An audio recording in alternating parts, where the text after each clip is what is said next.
And we do continue to track those storms across our area, and Brittany Jeffers is in Huntsville near Sam Houston State with more details. Good morning, Brittany. Yeah, good morning to you, Haley. And it was pretty rough going trying to get here. Now that we're in Huntsville, no rain, but you can see the effects of all of that rainfall from overnight. We're here at 45 on both directions here. You can see traffic moving very slowly, and the reason for that is all of this water that is on the road. This is a construction site, and right there at the bottom, you can see it appears to be a vehicle almost completely submerged in some of the water here. Some of those semi trucks trying to navigate through other vehicles, creating some backup along here again of 45 both directions because of all of that rainfall that we saw overnight. We're here at Avenue S near 190 along a feeder road where you can see some of that traffic trying to go around it.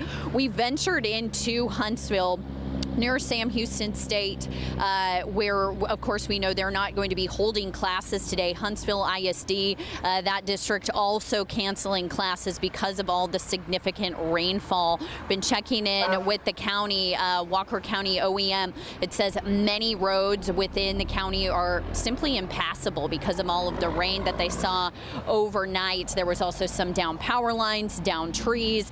You can see what a mess this has created out here. Of course, you know, it's 7 o'clock in the morning. Many people trying to get to work and are faced with a lot of delays out here. Again, you can see, looking live, those semi trucks trying to navigate through that water out here on the roadways.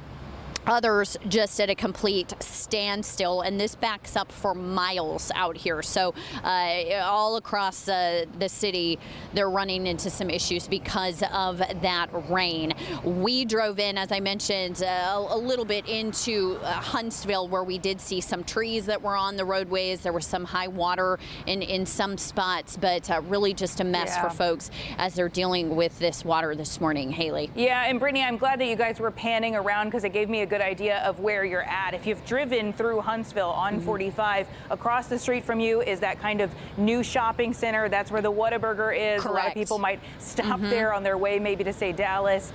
So we can see that the traffic is backed up for miles, and I was kind of wondering why they didn't close this road, but I can't imagine there's a whole lot of other ways around it right now.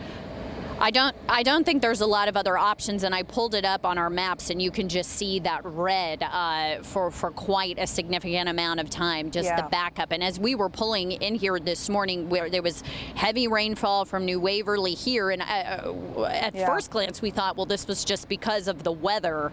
Turns out, yes, it is, but because of all of this water ponding on the roadway out here. Yeah, because we can see, like, really not a lot of cars are going to be able to get through that deep of water. I mean, I know you get into work at 3 a.m., and so I'm surprised that you were even able to get there, but I guess maybe it's taken you 4 hours to get into the spot.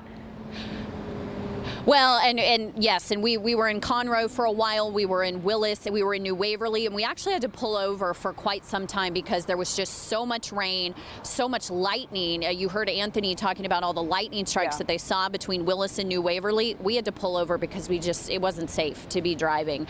So it took us a while to get here. Well, Brittany, I'm so glad that you made that call and that you did stay safe when you knew that you needed to be. Please continue to stay safe. We'll check back in with you a little while later. For now, Brittany Jeffers reporting live in Huntsville. We do appreciate that report.